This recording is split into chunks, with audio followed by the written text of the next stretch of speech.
அடமானத்தில் இருக்கும் தங்க நகையை மீட்கும் சிறந்த வழி பிரைம் கோல்ட் ஹப். தொடர்புக்கு 9840551787. தங்கத்தை மட்டுமல்ல, தன்னம்பிக்கையையும் மீட்டுத் தருகிறோம். ஹாலிடேஸ்னாலே அது நம்ம ஜிடி ஹாலிடேஸ் தான். GT holidays, South India's #1 travel brand. You know you are special when you're with GT Holidays. எனக்கு தெரிஞ்ச அந்த ட்ரெய்லர் வந்து ஒரு கொண்டாட்டமான ட்ரெய்லர், ரொம்ப பிரில்லியண்டா கட் பண்ணிருக்காப்ல லோகேஷ். ஆனா இது என்ன தங்கம் கடத்தலா அல்லது தங்கம் கடத்தல் பின்னணியில ரஜினி இருக்காரு, அல்லது ஆர்பர்ல நடக்கிற ஒரு பிரச்சனையா, இவர் வந்து உளவுத்துறையை சேர்ந்தவரா, உனக்கு ஒண்ணா அப்பாவா இருக்கலாம், எனக்கு நண்பர்னு சொல்ற இடம் அங்க கனெக்ட் ஆகுது. அப்புறம் இது வந்து ரொம்ப காலமா ஒரு பனிப்போரா போயிட்டு இருந்த சத்யராஜ் ரஜினிகாந்தோட இது அங்க முடிச்சு வச்சாச்சு. ரஜினி படத்துல ஸ்ருதிஹாசனுக்கு என்ன அப்படின்ற மாதிரியான விஷயம் அதுவும் ஓகே. வந்து என் நண்பருடைய மகள் தான் நீங்க அப்படின்ற இதெல்லாம் வந்து லோகேஷோடைய ஒரு மேஜிக் தான். 1000 கோடி நம்முடைய ஆசை தான். இந்த படம் 2000 ஸ்கிரீன்ஸ்ல வந்து ரிலீஸ் ஆகும் நார்த்ல. அப்ப நீங்க பாருங்க, மல்டிபிளெக்ஸ் எல்லா இதுலயும் வந்து அடிச்சு நொறுக்கணும். இந்த ட்ரெய்லர் ஒரு இதுவா இருக்கும். இந்த ஏ சர்டிபிகேட்ன்ற ஒரு விஷயம் தான் கொஞ்சம் இடிக்குது. கடைசியா ஒரு ஜர்க்கு விஜய் ரசிகர்களுக்கு அவங்கள கொஞ்சம் வெறுப்பேற்றுற மாதிரி ஏதாவது அந்த விஷயங்கள் அதுக்காக வச்சதா? காக்கா சவுண்டா? அது என்ன சவுண்ட்? ரஜினி அவர்கள் போன் பண்ணா நம்ம இந்தியாவில் இருக்கக்கூடிய எல்லா சிஎம் போன் எடுப்பாங்க. சிஎம் மட்டும் இல்லைங்க, பிஎம்ஏ போன் எடுப்பாரு. அப்படிலாம் சொல்லும் பொழுது இந்த பவர் ஆஃப் ரஜினி அப்படின்றது நம்மளுக்கு தெரியுது sir. Only super star. Adam சினிமாவில் அனைவருக்கும் ஒரு பெரிய வணக்கம் அண்ட் வெல்கம் டு ஷோ. இன்னைக்கு நம்ம கூட சேஆர் பாலு சார் இணைஞ்சிருக்காங்க. கூலி ஸ்பெஷல் தான், நிறைய விஷயங்கள் பேச போறோம். வணக்கம் சார். வணக்கம். எப்படி இருக்கீங்க? நல்லா இருக்கேன். நேற்று டபுள் ட்ரீட்னு நினைக்கிறேன் ரஜினி ஃபேன்ஸுக்கு. ஒரு பக்கம் ட்ரெய்லர், இன்னொரு பக்கம் ஈவெண்ட் அப்படின்ட்டு. ட்ரெய்லர்ல இருந்து நான் தொடங்குறேன் சார். எப்படி இருந்தது இந்த ட்ரெய்லர்? எனக்கு தெரிஞ்ச இந்த விக்ரம்ல கமல் அவர்களோட ஸ்பேஸ் அப்படின்றது ஆரம்பத்துல கம்மியா இருக்கும். அதே போல ஒரு மாஸ் ஹீரோ 50 வருடம் சினிமால பயணிச்சுக்கிட்டு இருக்காரு. 50 வருடம் சக்சஸ்ஃபுல்லா பயணிச்சுக்கிட்டு இருக்காரு. 3 நிமிஷம் ட்ரெய்லர்ல பாதிக்கு மேலதான் வரவே செய்யறாரு. ஸோ இவ்வளவு பெரிய ஸ்பேஸ் கொடுத்துருக்காரு. எப்படி பாக்குறீங்க நீங்க? இல்லை, அதுக்கு ஒரு பெரிய மனநிலை வேணும் அது உங்களுக்கு. அதாவது ஏன்னா எனக்காக வந்தவங்க தான். அமீர் கானா இருக்கட்டும், வந்து ஒரு ஆமாம் நாகார்ஜுனா, சௌபின் கூட இப்போ வந்தவர்னு சொல்லலாம். ஒரு நாகார்ஜுனா, அமீர் கான் மாதிரியான ஒரு அவரே சொல்லிட்டாரு, வட இந்தியாவுடைய கமலஹாசன் சொல்லியிருந்தார். இவங்கெல்லாம் வந்தது எனக்காக அப்படின் போது அவங்களுக்கான ஸ்பேஸ் இருக்கணும், அவங்களும் அந்த ட்ரெய்லருக்குள்ளே இருக்கணும். நான் வந்து பின்னாடி கூட வரம்பா நான் அப்படின்ட்டு தான் ரஜினிகாந்தோட மிகப்பெரிய பலம். வந்து ஒரு நூல் வெளியீட்டு விழாவுக்கு வந்து இந்த 70 வயசு ஆளை ஏங்க கூப்பிடுறீங்க, இந்த கூலிங் கிளாஸையும் ஸ்டைலை நம்பி தான் நான் வாழ்ந்துட்டு இருக்கேன், எனக்கு புத்தகத்துக்கு என்ன சம்பந்தம் சொல்றதுக்கே ஒரு பெரிய தில்லு வேணும். புத்தகம் படிக்காமலே வந்து ஒரு 4 வரி படிச்சுட்டு நான் மொத்தத்தையும் படிச்சுட்டுங்கன்னு சொல்ற காலத்துல நான் இதை படிக்கலைங்க நான் அப்படின்னு சொல்றேன். அதுதான் ரஜினி, அதுதான் அவருடைய பலமே. அந்த எளிமையா நடக்கிறது இதெல்லாம் வந்து எதுவுமே வந்து ஆர்டிஃபிஷியல் கிடையாது, அது இயற்கையா ஊறி பண்ணுது. நீங்க ஆர்டிஃபிஷியலா பண்ண அது தெரிஞ்சு போயிடும். அதுதான் இந்த கூலி படத்தினுடைய ட்ரெய்லர் வந்து கொண்டாடிக்கிட்டு இருக்காங்க. ஒரு 10 நிமிஷத்துல வந்து 1 மில்லியன் போகுது, வந்து போய்கிட்டே இருக்குது அப்படின்னு பொழுது எனக்கு தெரிஞ்ச அந்த ட்ரெய்லர் வந்து ஒரு கொண்டாட்டமான ட்ரெய்லர், ரொம்ப பிரில்லியண்டா கட் பண்ணிருக்காப்ல லோகேஷ். வந்து நீங்க எந்த விதத்துலயும் வந்து இப்ப கூட கதை என்னன்னு ஜட்ஜ் பண்ண முடியாது. ஒரு சாதாரண ஒரு சாதாரண ஒரு இதுவாக தான் இருக்கும், கதையாக தான் இருக்கும். ஒரு மாஸ் ஹீரோவுக்கு அதை தான் பண்ண முடியும். ஆனா இது என்ன தங்கம் கடத்தலா அல்லது தங்கம் கடத்தல் பின்னணியில ரஜினி இருக்காரு, அல்லது ஆர்பர்ல நடக்கிற ஒரு பிரச்சனையா, இவர் வந்து உளவுத்துறையை சேர்ந்தவரா, இது மாதிரியான டீ கோடு. இவர் வந்து சத்யராஜ் வந்து நண்பர்னு தெரிஞ்சு போச்சு. வந்து நண்பனுக்காக வந்து இவர் ஏதாவது பண்றாரா? அந்த ட்ரெய்லர்லேயே அவ்வளவு பிரமாதமான ஒரு விஷயம் என்னன்னா, சத்யராஜோட டைலாக் தான் வந்து 30 வருஷமா ஒருத்தனை ஆஃப்லைன்லேயே வச்சிருக்கேன் அப்படின்னு. இதுதான். ஏன்னா ஒரு கட்டத்தில் சத்யராஜ் வளர்ந்த காலத்தில் ரஜினிகாந்தோடைய படங்கள் தான் சத்யராஜ் வளர்ச்சிக்கு பெரிய உறுதுணையாக இருந்தது. அது மிஸ்டர் பாரதா இருக்கட்டும், தம்பிக்கு எந்த ஊராக இருக்கட்டும். ஆக்சுவலாக தம்பிக்கு எந்த ஒரு சமயத்தில் தான் அவங்களுக்குள்ள ஒரு சின்ன பிரச்சனை வந்தது. அது சும்மா தமாஷா. இப்போ இருக்கிற ரஜினி அப்போ கிடையாதுன்னு ரஷ்மி முத்துராமனே சொல்லுவார். செட்டுல வந்துட்டா அப்படி ஒரு கலகலப்பு, அடுத்தவங்களை வந்து ஒரு தமாஷா விளையாடுறது. அவர் ஒரு கட்டத்துக்கு அப்புறம் தான் ஞானி மாதிரி ஆயிட்டாரு. இப்போ கூட கேரவன்ல உட்காராத ஒரே நடிகர் அவர் தான். வெளியே சேர் போட்டு உட்காந்துக்கிட்டு அந்த காலத்து லைட்மேனுங்க யாராவது இருந்தா என்ன பண்ணிட்டு இருக்கீங்க, பசங்களாம் எப்படி இருக்காங்க, அவர் இதுவான நாட்டில் அப்போத்திய ஆர்டிஸ்ட் யாராவது இருந்தா. ஏன்னா இவங்களுக்கு இருக்கிறதுக்கு வந்து கேரவன் வந்து எனக்கு 5 ஸ்டார் கேரவன் வேணும், 7 ஸ்டார் கேரவன் வேணும், அதுல இருந்து நான் வெளியே வர மாட்டேன், அது கண்ணாடியா பார்த்தா அந்த ஜூனியர் ஆர்டிஸ்ட் யாரும் இங்க நிக்க கூடாது நான் வரும்போது, இப்படி சொல்ற ஆர்டிஸ்ட்லாம் இருக்காங்க. அதுக்கு மத்தியில இன்னைக்கும் உட்காந்துக்கிட்டு சக மனிதனுடன், சக நடிகனுடன், சின்னவன் பெரியவன் இல்லாமல் அவனை கூப்பிட்டு பேசுறது தான் ரஜினியோட பெரிய பலமே. ஓகே, அதான் சார் இந்த ட்ரெய்லர்ல வந்து வாங்க நான் பாத்துக்கிறேன் அப்படின்ட்டு வர விஷயங்களா இருக்கட்டும்.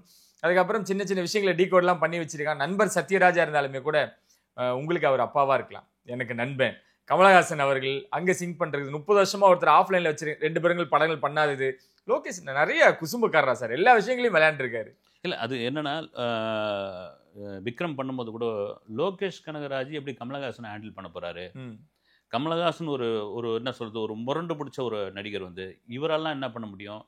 இவர் வந்து விஜய்க்கான ஒரு டைரக்டர் அப்படிலாம் பல விதமாக இருந்தப்போ கமலஹாசன் வந்து ஏறக்குறைய எல்லாத்தையும் கண்டுபிடிக்கக்கூடிய ஒரு நபர் வந்து சரி தன்னையே ஒப்படைச்சிட்டார் வந்து. ஏன்னா அந்த படத்தில் ஒரு மாஸ் ஹீரோ இன்ட்ரோல் பிளாக் அப்புறம் வரதுக்கெல்லாம் எந்த ஹீரோ ஒத்துக்க மாட்டாங்க. அது காரணம் என்னன்னா நீங்கள் சொல்கிறது தான். ஒரு டைரக்டர் பெரிய ஆர்டிஸ்ட் பார்த்தாங்கன்னா கண்டுபிடிச்சிருவாங்க, இந்த நபர்கிட்ட ஏதோ ஒன்று இருக்குதுப்பா, ஏதோ ஒரு மேஜிக் பண்ணிடுவார் அப்படின்னு. அந்த மேஜிக் தான் கூலிலையும் பண்ணியிருக்காரு. அதை கண்டுபிடித்தவர் தான் அது ரஜினிகாந்த். நீங்கள் சொல்கிற மாதிரி உனக்கு ஒன்றா அப்பாவா இருக்கலாம், எனக்கு நண்பர்னு சொல்கிற இடம் அங்கே கனெக்ட் ஆகுது.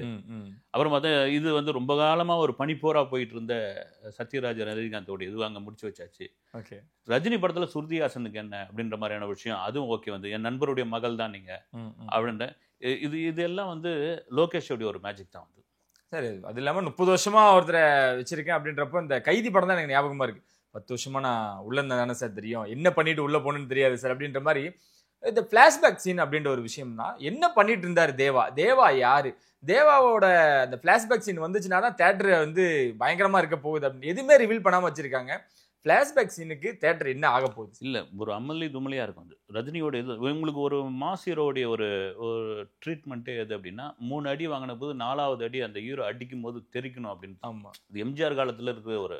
இப்போ ரஜினி வந்து இதுதான் வந்து சாதாரணமாக இருக்க ஒரு நபர் அவருடைய பின்புலம் என்னன்னு தெரிஞ்ச பிறகு தேட்டர் அல்லோகலப்படும்.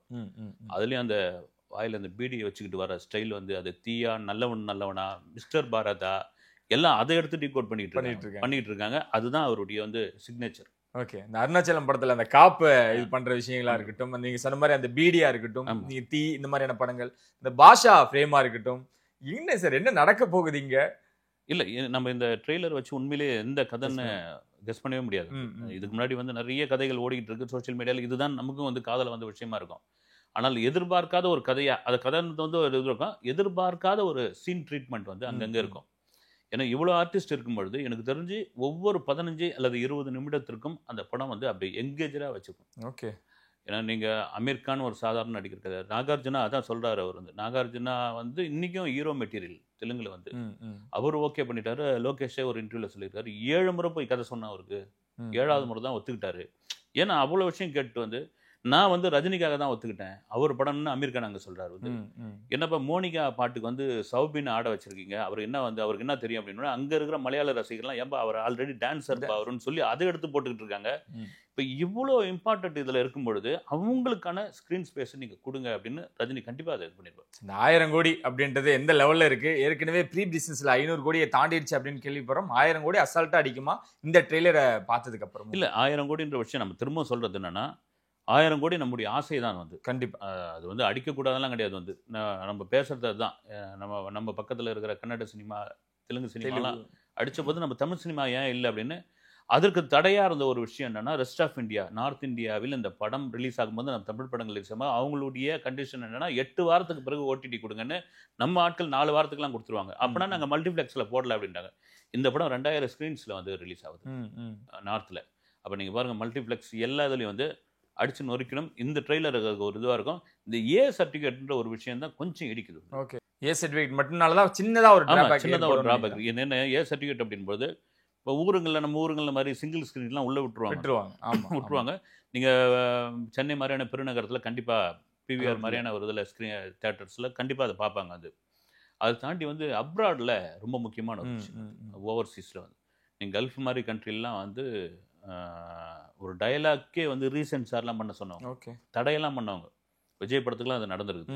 இப்போ யூகேலாம் அது உண்டு. யூகே நம்ம புக் மை ஷோ ticketnew.comலாம் புக் பண்ணுறோம் இல்லைங்களா, அங்கே ஆப்ஷனே இருக்கும் 18 வயசுக்கு கீழே இருந்தால் அதில் புக் பண்ணாதீங்க அப்படின்னு.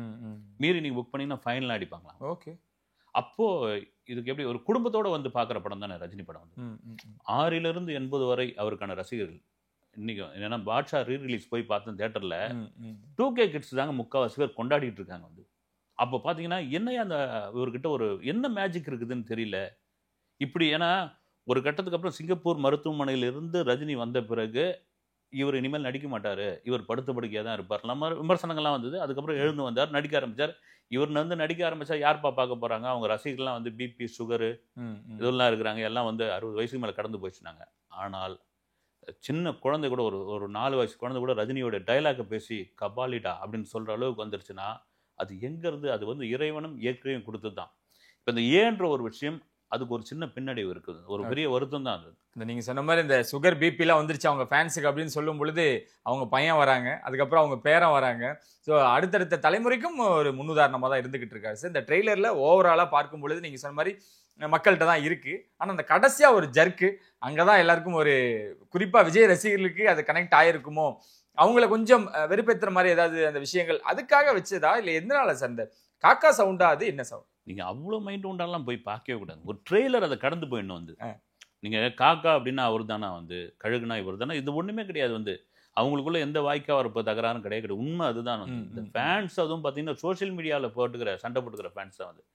இன்னும் எலெக்ஷன் நெருக்கத்தில் பாருங்க, என் தம்பி விஜய்க்கு ஒரு வாழ்த்துக்கள்னு வாழ்த்தே சொன்னாலும் சொல்லுவார். ஓகே, அதுதான் ரஜினி வந்து. அவர் என்னைக்கும் வந்து யாரையும் ஏங்க ஒரு 74 வயசாகிடுச்சு, இன்னைக்கு உச்சத்தை அடைஞ்சிட்டாரு. இப்போ அவருக்கே ஒரு எண்ணம் இருக்கு இல்லைங்களா, நம்மளை வாங்கன்னு முதல்வர் நாற்காலில் உட்கார வச்சாங்க, நம்மளை வந்து கையை பிடிச்சி எடுத்து உட்கார வச்சாங்க, வேணான்னு சொல்லிட்டு ஏதோ ஒரு காரணம் நமக்கு வேணான்னு சொல்லிட்டோம். ஆனால் ஒரு உச்ச நட்சத்திரம் நம்மள மாதிரி ஒரு 250 கோடி சம்பளம் வாங்கக்கூடிய ஒரு தம்பி இன்னைக்கும் வந்து ஃபீல்ட் அவுட் ஆகலை. நினச்சா வந்து இன்னும் வந்து அவருடைய கேரியர் இன்னும் 20 வருஷம் கூட தாங்கும். அப்படியேப்பட்டவர் அதை உதறிட்டு இன்னைக்கு அரசியலுக்குள்ளே வந்திருக்காருன்னா அந்த தில்லுக்காகவே அவர் ஒரு வாழ்த்து சொல்லுவார் அது. ஓகே, ஆனால் அவங்களுக்குள்ள எந்த வாய்க்கா வரப்போங்கிறாரு, இந்த ஃபேன்ஸ் பண்ணுற வேலை தான் வந்து. இப்போ எங்கேயோ ஒரு சவுண்டு கேட்குதுன்னா உடனே காக்கா கழுகா இதெல்லாம் ஒரு இதுவான விஷயமே கிடையாது அது. அப்படி நினைச்சிருந்தா ரஜினி பேசுகிற பேச்சில் டேரிங்காகவே வந்து போய் பேசிட்டே போயிருக்கலாமே வந்து. கண்டிப்பா. ஏன்னா அங்க பார்க்கும் பொழுது கூட அந்த சவுண்டை இவங்க தான் ரிலேட் பண்ணிக்கிறாங்களா ஒழிய ரஜினி எதுவுமே அதை இல்ல. அது சோஷியல் மீடியால பார்த்த பிறகு அந்த ட்ரெய்லர் நான் மறுபடியும் பார்த்தேன். நமக்கு யாருக்குமே தோணல, இவங்களாவே தூண்டி விடுறாங்க வந்து பாருங்க அப்படின்னு. இங்கேயோ ஒரு இடத்துல கத்துற விஜய் மாநாட்டுக்கெல்லாம் வாழ்த்து சொல்றாரு சார். ஒவ்வொரு மாநாட்டுக்கும் போய் கேட்கறாங்க வாழ்த்துக்கள் அப்படின்னு சொல்லிட்டு தான். இல்ல நான் இதுக்கு நோ கமெண்ட்ஸ், எனக்கு சொல்ல விருப்பம் இல்லை அப்படின்னு சொல்லிட்டு போகலாம் இல்லைங்களா. அதெல்லாம் ஒண்ணும் கிடையாது. இங்க யார் வந்து கே பாலச்சந்தர் சார் சொன்ன மாதிரி தான் அது ரஜினிக்கும் தெரிஞ்சுங்க. சினிமாவில் இருக்கிறவங்க வந்து சண்டை போட்டுக்கூடாது, அடுத்த நாள் ஒரே காரில் போக வேண்டியதாக இருக்கும். ரஜினிக்கும் தெரியும் வந்து. அதனால இது சும்மா எடுத்து போட்டுக்கிறது வந்து அப்படியாப்பட்டவர் கிடையாது வந்து ரஜினி. ஏன்னா அந்த ட்ரெய்லரை எங்க கனெக்ட் பண்ணிக்கிட்டாங்கன்னா இது அப்படியே கூட விட்டு இருந்திருப்பாங்கன்னு நினைக்கிறேன் சார். நேத்து ஈவெண்ட்ல ரஜினி அவர்கள் நிறைய விஷயங்கள் பேசினாரு. அவங்க சொன்ன மாதிரி அவர் ரொம்ப யதார்த்தமா மனசுல இருந்து பேசக்கூடியவர் தான். அஜித் அவர்களை ரொம்ப வாழ்த்தியும், அதாவது அவரோட வசனத்தை எடுத்து பயன்படுத்திட்டாரு. ஆனா அப்ப கூட விஜய் அவர் வந்து எங்கேயுமே அவர் மென்ஷன் பண்ணல அப்படின்ற ஒரு விஷயம் தான். தொடர்ந்து நீங்களே நிறைய இடங்கள்ல பேசுறீங்க, அஜித் அவர்களுக்கும் ரஜினி அவர்களுக்கும் ஒரு பெரிய ஒரு ஃப்ரெண்ட்ஷிப் ஒன்று இருக்கு, ஒரு பாண்டிங் இருக்கு அப்படின்ட்டு. அந்த இடத்துலயும் விஜய் அவரை வந்து லைட்டா ஒதுக்கின மாதிரியும் தெரிஞ்சுது. அது என்ன காரணமா இல்ல வந்து அவரு இல்ல ஒதுக்குன்னு நீங்களே சொன்ன மாதிரி தான் வந்து. ரஜினி வந்து எந்த குறிப்பும் இல்லாத பேசக்கூடியவர். அதனால தான் பல மேடைகளில் வந்து பேசுறதுக்கு தயங்குவார். ஏன்னா நம்ம பேசி அந்த விழா சம்பந்தப்பட்டவர்களுக்கு, அந்த படம் சம்பந்தப்பட்டவர்களுக்கு ஏதாவது கான்ட்ரவர்சி ஆகிடப்போகுது, இல்லை நாம் பேசுகிற பேச்சு ஏதாவது வந்து நமக்கே ஒரு பிரச்சனை ஆகிடப்போகுது. ஏன்னா எதையுமே வந்து அப்படி உள்ளேருந்து பேசுகிறவர் டக்குன்னு அதை அடிச்சுட்டு போய்கிட்டே இருப்பார். அது ஏதோ பிரச்சனை ஆகிடப்போகுதுக்காக தான் அவாய்ட் பண்ணிடுவார். அதை மீறி வாங்க நீங்கள் பேசிதாங்க ஆகணும் பொழுது அது ஒரு நல்ல நிகழ்ச்சியாக இருந்தால் பேசிடுவார். அப்படியும் கூட பார்த்தீங்கன்னா ஏதாவது பேசுனா அது பத்திரிகைகளுடைய தலைப்பு செய்தியாகவும் போஸ்டராகவும் சர்ச்சையாகவும் விவாதமாகவும் அப்போவே வந்து பிரிண்ட் மீடியா இருந்த காலகட்டத்தில் இப்போ சோஷியல் மீடியா இருக்குது, டக்குன்னு போட்டுடுறாங்க. அப்போ பிரிண்ட் மீடியாலாம் பார்த்தீங்கன்னா எனக்கு தெரிஞ்சு பாட்ஷா படத்தினுடைய சக்ஸஸ் மீட்டுக்கு வெயிட் பண்ணிக்கிட்டு இருக்காங்க, இவர் என்ன பேச போகிறாருன்னு அடிச்சு நொறுக்கிட்டாப்புல. அப்போ தான் வந்து மணிரத்னம் வீட்டில் வந்து பெட்ரோல் கொண்டு போட்டு போயிட்டாங்க. இந்த படத்துக்கு பாம்பே படத்துக்கு எதிர்ப்பு தெரிவிச்சு, அராஜக ஆட்சி நடக்குது இங்கே, அவ்வளோதான் தொலைச்சிடுவேன் அப்படின்னு ஆரம்பித்த பிறகு ஒவ்வொரு பத்திரிகை ஆஃபீஸுக்கும் ஃபோன் பண்ணி பிரிண்ட்டை நிறுத்தி வைங்க, வெயிட் பண்ணுங்க, ஒரு போஸ்டருக்கான தலைப்பு செய்திக்கான நியூஸ் கிடச்சிச்சு நிறுத்தி வச்சாங்க. நான் ஒரு தினசரியில் வேலை பார்த்தேன். நான் கட்டன்னு அடித்து போய் போட்டு இது பண்ணி கடைசி நேரத்தில் பிளேட் போட்டு ஓட்டி மறுநாள் போஸ்டர் தான் ரஜினி ஆவேசம்னு. அது அங்கேருந்து தொடர்ந்து இன்னைக்கு சோஷியல் மீடியா வரைக்கும் வந்திருக்குதுன்னா அதான் ரஜினியோட ஸ்பீச். அது எதையும் திட்டமிட்டு கிடையாது. நீங்கள் இயல்பாகவே வந்து அஜித்தை ரொம்ப பிடிக்கும் அவருக்கு. ஏன்னா பில்லா படத்தில் நடிங்க அஜித், உங்களுக்கு ஒரு ரீஎன்ட்ரியாக அந்த படம் அமையும் அப்படின்னு சொன்னதே அவர் தான். ஓகே. ஏன்னா தன்னை போலே வந்து ஒரு கையை ஊனி கரணம் போட்டு இந்த ஸ்டேஜில் வந்து இவ்வளோ தூரம் ஸ்ட்ரகிள் பண்ணி இருக்கிறது அவருக்கு ஒரு பிடிச்சமான ஒரு விஷயம். வந்து டக்குன்னு ஒரு டைலாக் ஞாபகம் வந்தோடனே அந்த டைலாக்லேருந்து எடுத்து பேசுகிறாரு வந்து. அது ஒன்றும் மோட்டிவான ஒரு விஷயம் கிடையாது. ஓகே. ஆனால் குறிப்பாக அஜித்துக்கு ரொம்ப இம்பார்ட்டன்ஸ் தரலையா, இல்லை அஜித்துக்கு தான் கொடுத்துருக்காங்களா, விஜய்க்கு ஏன் தரல அப்படின்றது நேற்று ஆவேசமாக நிறைய விஷயங்கள் பகிர்ந்துருக்காங்க. அது பேசிக்கிட்டு இருக்காங்க வந்து. அவர் அப்படி பிளான் பண்ணி பேசுகிறதா இருந்தால் விஜய் டைலாக்கையும் ஒன்று பேசிட்டு போயிருக்கலாம். இது பிளான் பண்ணி பேசுறதா தான் வந்து. இன்னும் நிறைய விஷயங்கள் பேசினார். இதில் முக்கியமாக ஒரு கேமியோ இருக்க போகுது. நான் கூட கமல் நினச்சேன், ஆனா அந்த இடத்துல அமீர் கான் வந்திருக்காங்க அப்படின்லாம் பார்க்கும்பொழுது அவர் எதிர்பார்த்தார் சார் கமல் அவர்களும் ரஜினி அவர்களும் இணைஞ்சு ஒரு படம் பண்ணணும்னு தான் இன்ன வரைக்கும் ரஜினியோட ஆசையாவும் இருக்கா. இல்ல ரெண்டு பேருமே அதை பேசி வச்சுதான் பிரிஞ்சுட்டாங்க பல ஆமா அது பேட்டி. ஆரம்பத்துல இருந்தே அப்படிதான் பண்ணாங்க. மறுபடியும் இணைவார்களா, இணைஞ்சா நல்லா இருக்கும் அப்படின்ற ஒரு விஷயம் தான். ரெண்டு பேருக்குமே வந்து ஒரு உச்சத்தை அடைஞ்சிட்டாங்க. நீங்க பாத்தீங்கன்னா ரெண்டு பேருமே 70+ ஆயிடுச்சு. வந்து ரெண்டு பேரும் வந்து ஒருத்தர் உலக நாயகனா இருக்காரு, ஒரு எம்பி ஆயிட்டாரு, அவர் ஒரு பக்கம், இவரும் ஒரு உச்சத்துல இருக்காரு போது இதுக்கப்புறம் என்ன நண்பா ஈகோ ஒரு சேர்ந்து பண்ணுவோம், ஒரு படத்தை திருக்கி விடுவோம் அப்படின்னு. கண்டிப்பா ரெண்டு பேரும் சேர்ந்து ப்ரொடக்ஷனா கூட அதை பண்ணலாம். வந்து மேபி வந்து வேற யாரோ சம்பாதிக்கிறது நம்ம சம்பாரிச்சுட்டு போலாமேன்னு இருக்கலாம். ஃபியூச்சர்ல அது மாதிரியான ஒரு படம் கூட ரெடி ஆகலாம். லோகேஷும் பயங்கரமா கலாச்சிருந்தார்ல சார். அது பார்க்கும் பொழுது இந்த மாதிரி வந்துட்டு வந்து சொன்னாரு, நான் கமல் சாரோட ஃபேன், நான் கேட்டேனா கேட்கவே இல்லை. ஸோ அப்போதான் எனக்கு தெரிஞ்சு பஞ்சு டைலாக் இல்லை, கண்டென்ட்டா இருக்க போகுது அப்படின்றது. ஸோ அது இதுக்காக தான் வெயிட் பண்ணாரா சார்? நெல்சனா இருக்கட்டும், லோகேஷா இருக்கட்டும், டிரெக்டர்ஸை வந்து ரொம்ப கேஷுவலா கலாச்சி இந்த ஜென்ரேஷன் ஏற்ற மாதிரி டிராவல் பண்றாரு. இல்லை அது ஒரு பிரமாதமான ஒரு இது. லோகேஷை கலாச்சதை தாண்டி அந்த லோகேஷ் இன்டர்வியூலாம் பார்த்தீங்களா, அது ஏதோ பாரபட்சமான, நமக்கு ஒன்றும் இன்டர்வியூ கொடுக்கல, எனக்கு ஒன்றும் கோவலாம், நான் யாருக்கிட்டும் இன்டர்வியூ கேட்கல, இந்த சேனலா அந்த சேனலாம் பிரிச்சு கொடுத்துக்கிட்டு இருந்தாங்க. அதை கூட அவர் நோட் பண்ணி அடிச்சிருந்தாரு.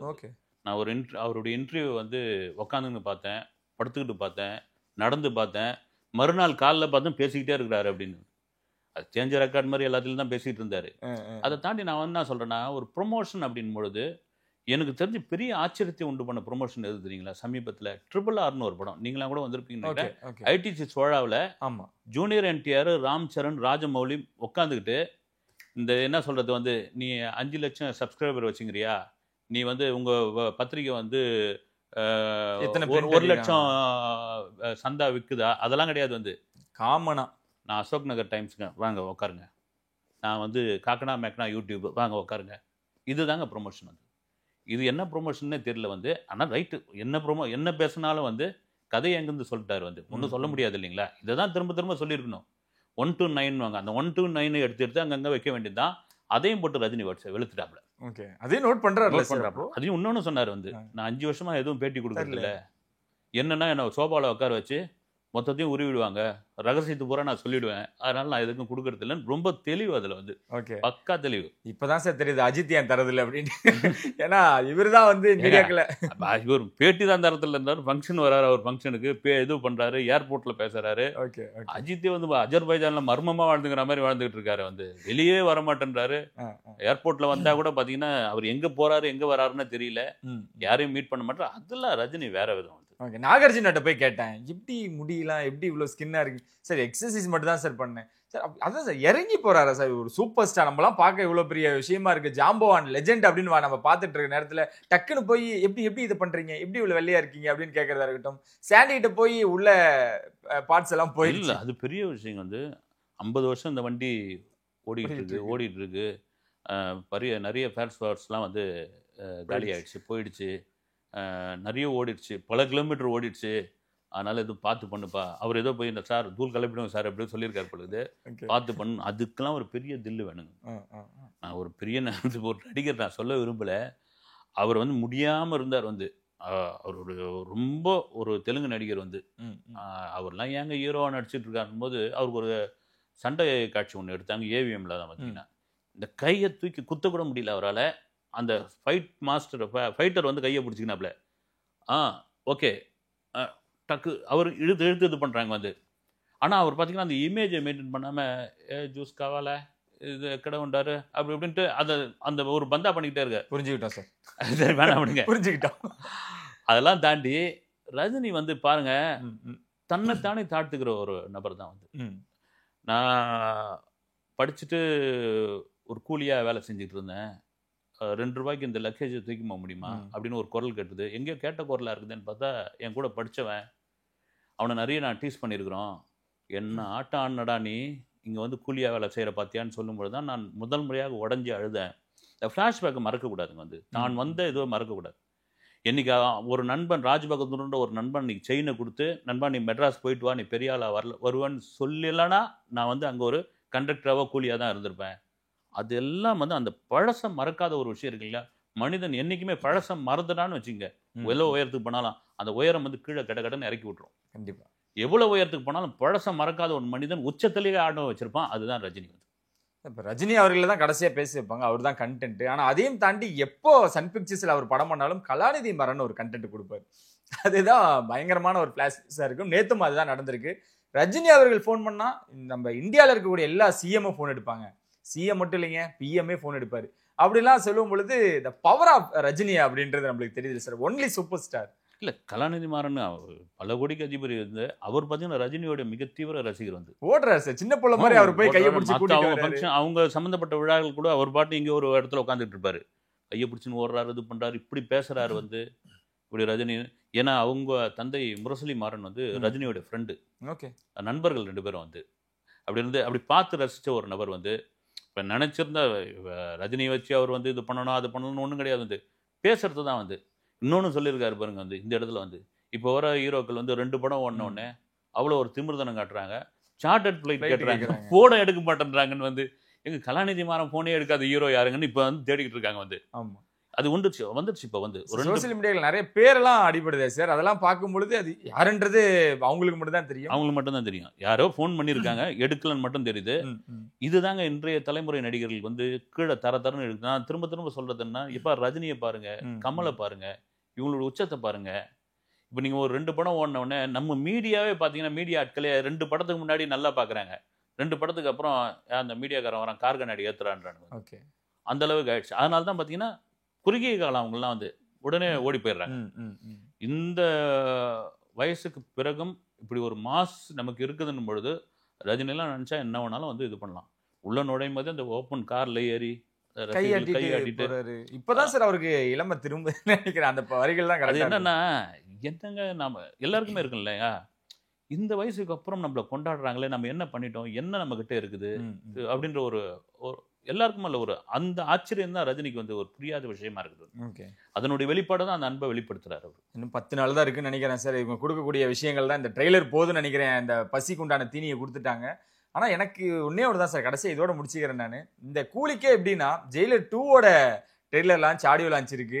அங்க என்ன பேச போறாரு பாலையா, எப்படி என்ன பண்ண போறாரு, அங்க ஒரு சுவாரஸ்யமான ஒரு விஷயம் இருக்கு தெரியுங்களா. ஓகே, அவருடைய சுயசரிதை சம்பந்தமான ஒரு அனௌன்ஸ்மெண்ட் இல்லது வந்து அதோட சேர்ந்து ஒரு புத்தக வெளியீட்டு விழா பண்ண போறாரு. ஜெயிலர் 2லயா சார்? அவருடைய பயோபிக் எழுதிட்டு இருக்காரு ரஜினி அவர்களே. இடையில வந்து எழுதினாரு. இடையில வந்து பாலச்சந்தர் வந்து இயக்குனர் சங்க விழாவில் சில வருஷங்களுக்கு முன்னாடி கேட்டிருப்பாரு, ரஜினி உன் சுயசரிதை புத்தகமா எழுதுவியான்னு. இல்ல வேணாம் சார், வேணாம் சார், நிறைய உண்மையெல்லாம் சொல்ல வேண்டியதுக்கும் மகாத்மா காந்தி அளவுக்கு என்கிட்ட தில் இல்லை அப்படின்னாரு. இந்தியாவில் உலகத்திலே உன்னதமான சுயசரிதை புத்தகம் வந்து காந்தி தான். ஓகே, அவ்வளவு உண்மையை பேசியிருப்பாரு. அதுல அது கான்ட்ரவர்சி ஆனா கூட அதுதான் வந்து அவ்வளவு அளவுக்கு தில்லு கிடையாது, நான் ஒரு சாதாரண ஆளு அப்படி பேசிட்டேன்னா நிறைய பேருடைய பகையை நான் சம்பாரிச்சுக்கணும், எந்த அளவுக்கு நட்பை சம்பாதிக்கணும் பகையை சம்பாரிச்சுக்கணும்னு. இடையில சில மாதங்களுக்கு முன்னாடி திருப்பதியில வெங்கடேஸ்வரா காலேஜ் இருக்குங்களா, வெங்கடேஸ்வரா யூனிவர்சிட்டி, மோகன் பாபு அங்க போய் அவர் பெரிய கெஸ்ட் ஹவுஸ் ஒன்று இருக்குது. அது ஒரு இயற்கை சார்ந்த இது மாதிரி ஆர்டிஃபிஷியலாக பண்ணியிருந்தாலும் ரிலாக்ஸாக இருக்கும். அங்கே போயிட்டு இது பண்ணும்போது நம்ம எழுத்தாளர் எஸ் ராமகிருஷ்ணன் இவர் சொல்ல எழுதியிருக்காரு. ஒரு சில பாகங்கள் போனோடனே படித்து காமிச்சு சொல்லியிருக்காரு. படித்து காமிச்சோடனே இல்லை நிறைய பேர் என்ன மனஸ்தாபம் ஏற்படுத்தும் போல இருக்குதுன்னு சொல்லி ஸ்டாப் பண்ணியிருக்காரு. இப்போ அந்த வேலையை தொடர்ந்துருக்காரு. அது லோகேஷ் ஒரு இன்டர்வியூவில் டேரிங்காக சொல்லாமல் சொல்லியிருப்பாரு. அது சார் வந்து வெயிட் பண்ணுவார், அந்த நேரம் வந்து ஒரு அசிஸ்டன்ட் இன்ஸ் எடுப்பார், ரெக்கார்ட் பண்ணுவாருன்னு சொல்லியிருப்பாப்ல கேப்பில். ஓகே, அந்த எப்பப்பெல்லாம் கேப் கிடைக்குதோ அப்பப்பெல்லாம் அந்த சுயசரிதைக்கான அந்த மேட்டரை சொல்லிட்டு இருக்காரு. அது ஒரு பக்கம் நடந்திருக்கு. ஜெயிலர் 2ல அது வந்து ஒரு ஆடியோ லான்ச்சா இல்லாமல் மிகப்பெரிய புத்தக வெளியீட்டாளர் இருக்கும். சிறப்பு, இது மிகப்பெரிய எக்ஸ்க்ளூசிவ் சார். ரொம்ப நன்றி சார். நிறைய விஷயங்கள் பகிர்ந்துக்கிட்டு இன்னும் நிச்சயம் சந்திப்பு நிச்சயம்.